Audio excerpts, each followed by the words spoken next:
Good morning, dear students. I'm a teacher of Translation Studies and Language Education Department of Foreign Languages faculty.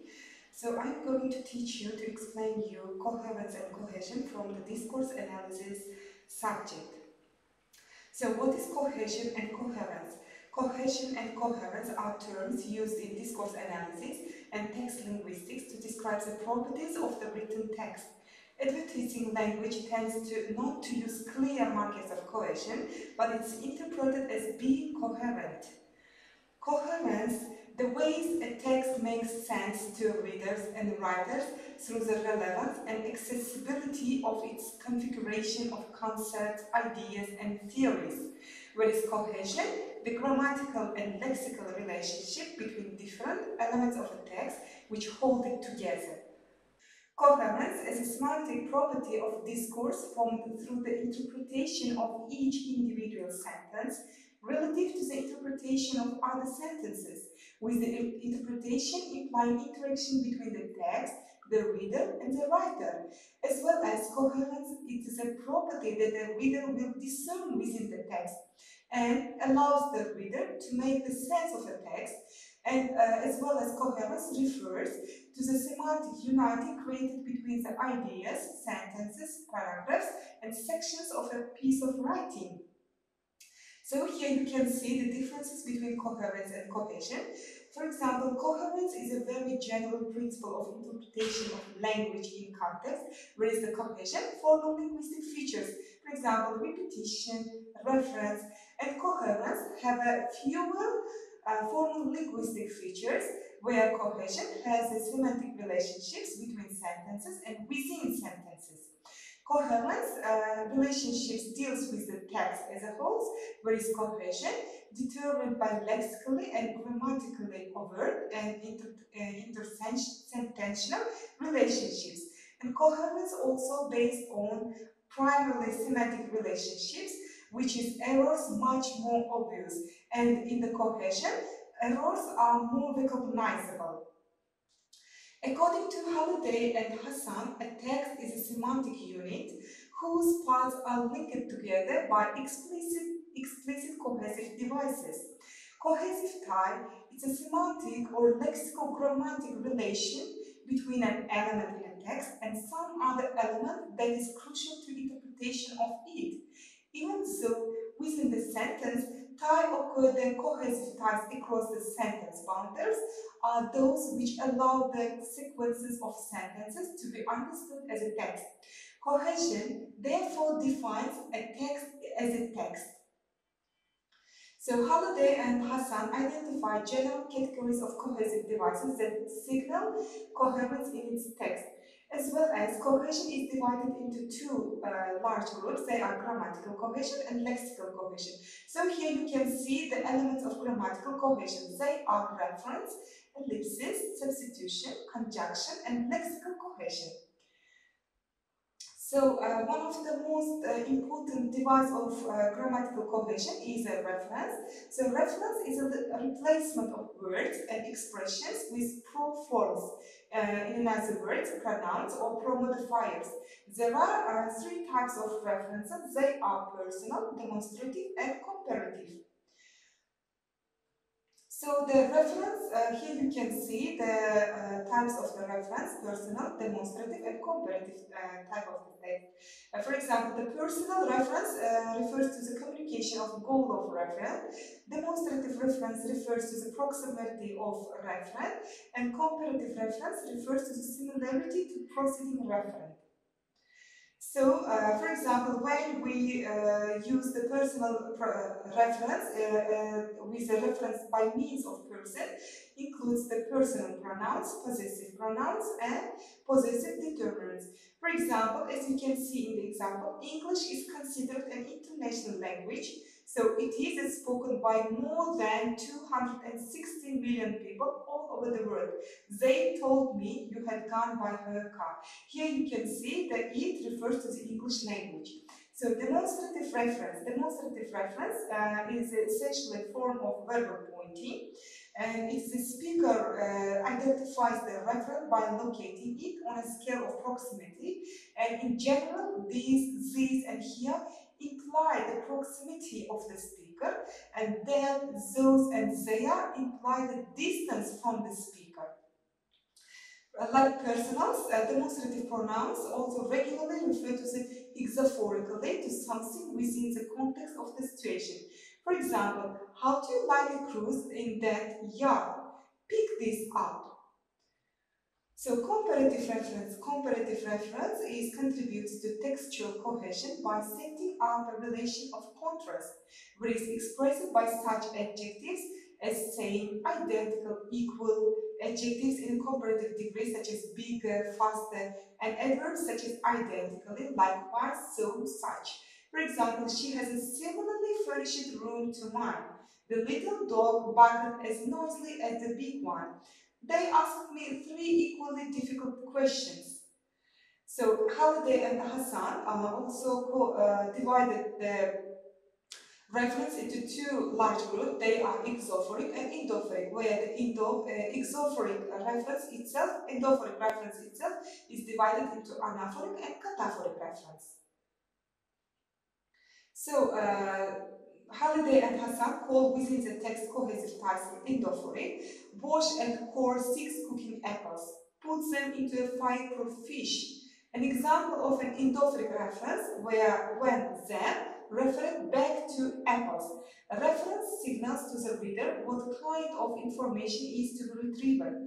Then, therefore, signals to the reader that he or she needs to look back into the text to find its meaning. Endophoric reference itself divided into anaphoric and cataphoric reference.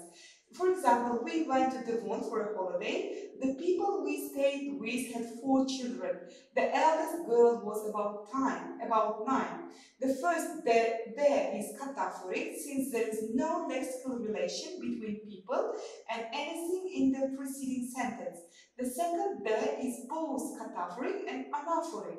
Cataphoric eldest defines girl. Anaphoric girl is related to children. So Halliday and Hasan call reference items outside the text exophoric. For example, he is a jolly good fellow, and so say all of us.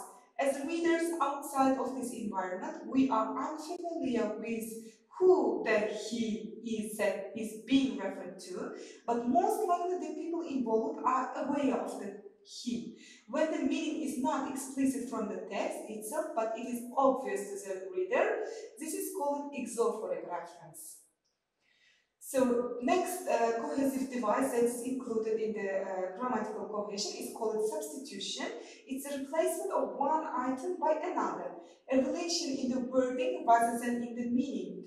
It's a some word different from the reference in another word takes place of the thing that is being discussed. There are 3 types of substitution. They are nominal, verbal, and clausal substitution. Whereas reference is a relation between meanings, substitution is a grammatical relationship. So types of cohesive relation divides into reference and substitution, and linguistic level of them divides into semantic and grammatical. Nominal substitution, nominal substitutes for noun had, one or ones, for nominal complement, the same, for attribute so. For example, John seems to be intelligent. Is he really so? Here you can see the nominal substitution. The pronoun one is often used in nominal references. Let's go and see the bears. The popular ones are over on the rock. In these sentences, once is taking the place of bears in the previous sentence. Winter is often so damp.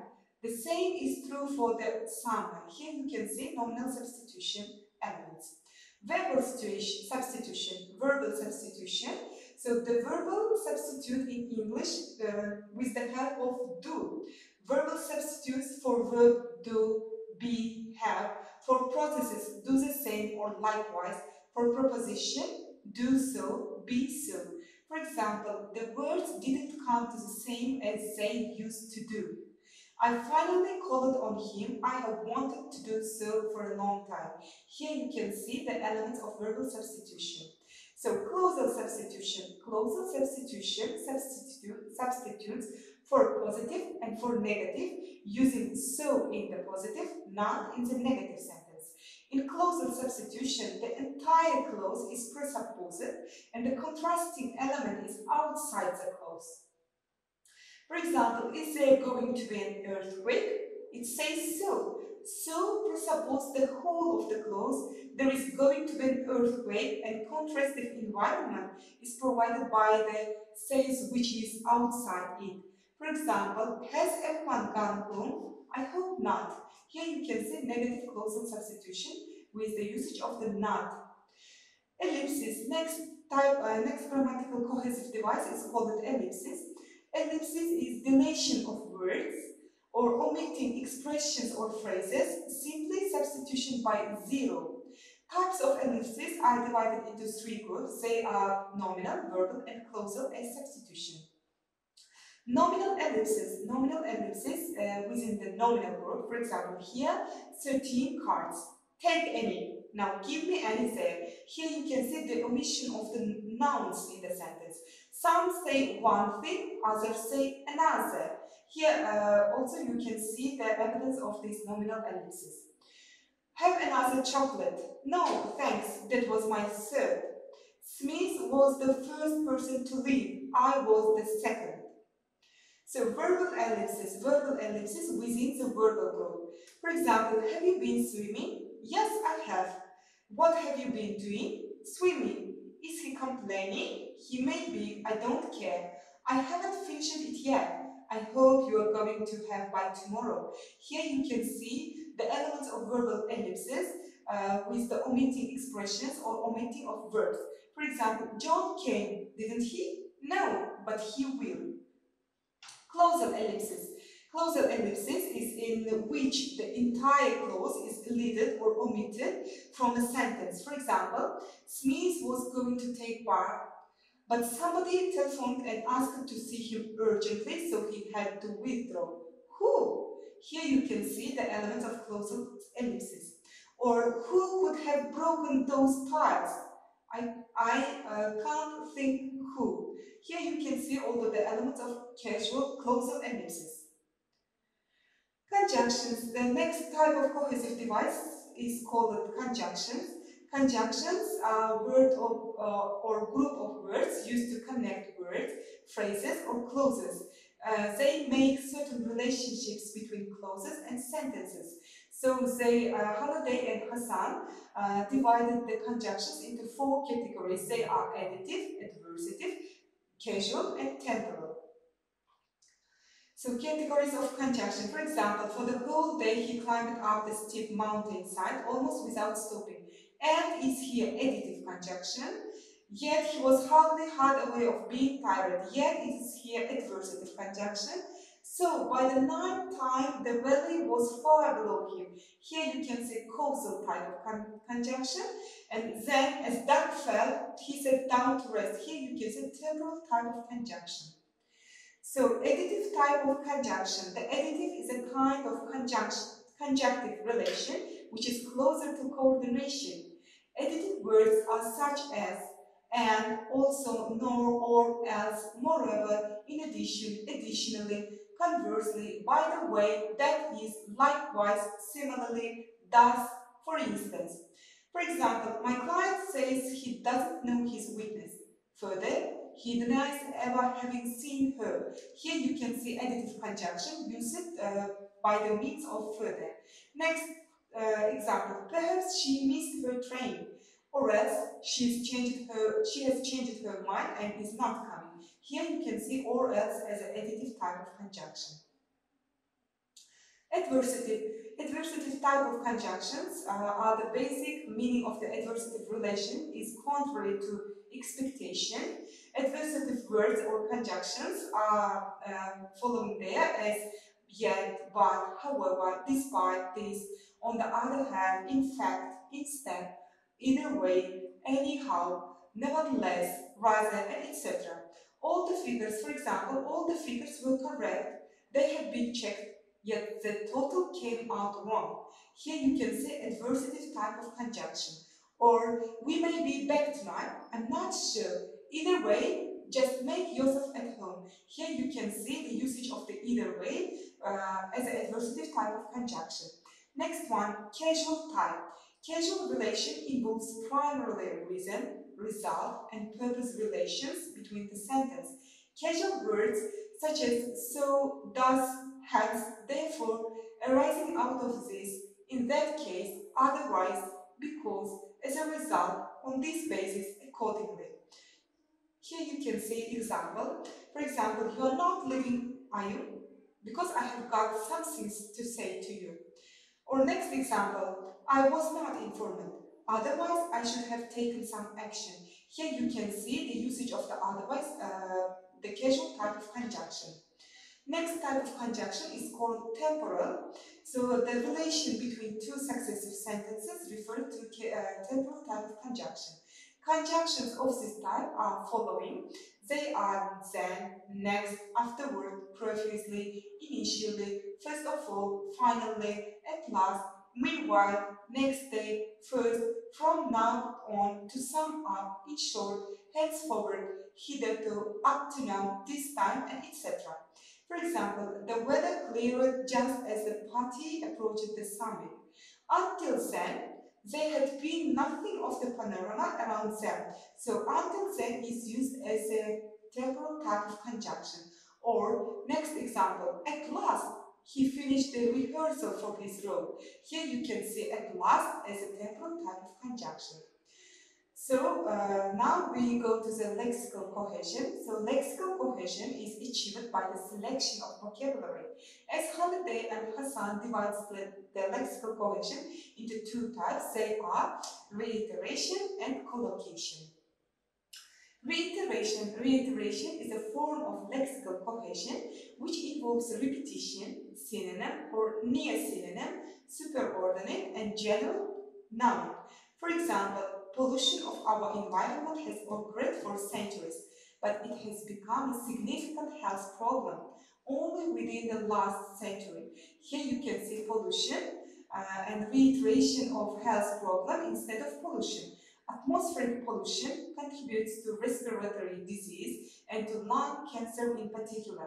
Other health problems directly related to air pollutants include heart disease, eye irritation, and so on. So it is the example for the repetition.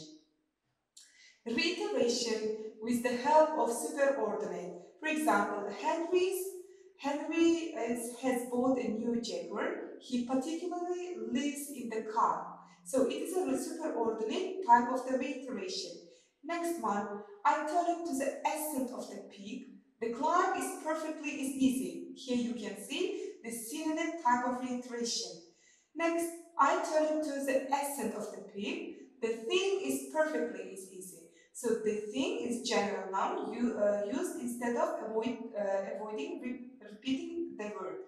For example, next example, there is a boy climbing that tree. The lad is going to fall if he doesn't take care. So near synonym. So here you can see near synonym type of the reiteration. Collocation, it's a cohesion that's achieved through the association of the lexical items that regularly co-occur. These lexical items or words tend to occur in similar environments. For instance, hair, comb, reader, writer, door, window, chair, table, north, south, peace, word, bee, honey, and etc. For example, why does little boy wriggle all the time? Girl, don't wriggle. So it was the last part of my lesson. Thank you for your attention. I think that my lesson was useful for understanding coherence and cohesion from discourse analysis subject.